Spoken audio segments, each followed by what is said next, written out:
Well, tonight, the Old Bailey has heard that a small-time drug dealer from Leicestershire conducted a terrorism and sabotage campaign for the Russian state here on UK soil. 21-year-old Earl from Elmthorpe admitted organising an arson attack in London that destroyed vital supplies for Ukraine. Well, today it also emerged that Earl offered to pay a British soldier for intelligence.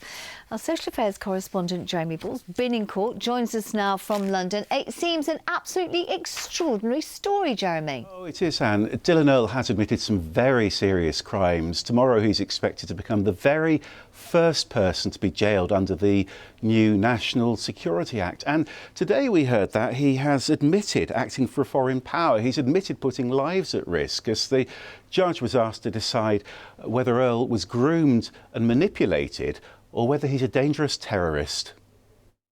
The attack on two warehouses in London that was organised from a village in Leicestershire. A masked man pours petrol while his accomplice live streams on a mobile phone. The flames destroyed aid supplies worth hundreds of thousands of pounds, supplies destined for Ukraine, which included vital communications equipment for Starlink satellites. Just stand back from there, mate.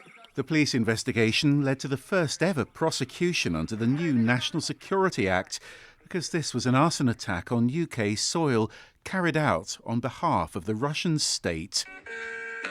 At the heart of that plot was a small-time drug dealer who advertised his wares on social media.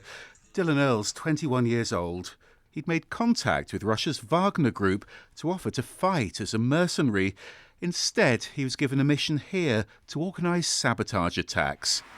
From his secluded home in Elmthorpe, Earl used the Telegram chat app to contact a Russian handler. One of his messages said, "I can be the best spy you've ever seen." His contact replied, "You are our dagger in Europe." Earl was eventually arrested by the Metropolitan Police at this B&Q store in Hinckley and admitted paying criminals in London to start the fire.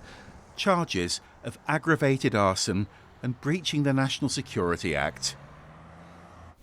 So, Jeremy, can you tell us what happened in court today? Well, we saw Earl come into the dock with 5 accomplices. He spoke to confirm his name. Then he listened intently as the case against him was set out by Duncan Kenny-Pacey. Mr. Penny said Earl sent one message to his Russian handler which said, "In my country, they call us terrorists."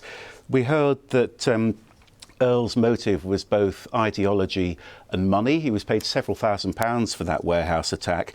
And Mr. Penny said Earl also plotted to kidnap a Russian dissident in London and tried to get secret intelligence by bribing a British soldier. He called it a sustained campaign of terrorism and sabotage on UK soil on behalf of the Russian state. So what did the defence say about all this? Well, they don't agree with that last statement, basically. Earl's barrister, Paul Hines Casey, described that description as hyperbole, and he told the court that Earl was a delusional Walter Mitty. He was cynically groomed, Mr. Hines said, in what he described as trash fishing. He said Earl's Russian contacts saw him as easy meat and manipulated Earl into putting lives in danger because he saw the world through the prism of online gaming.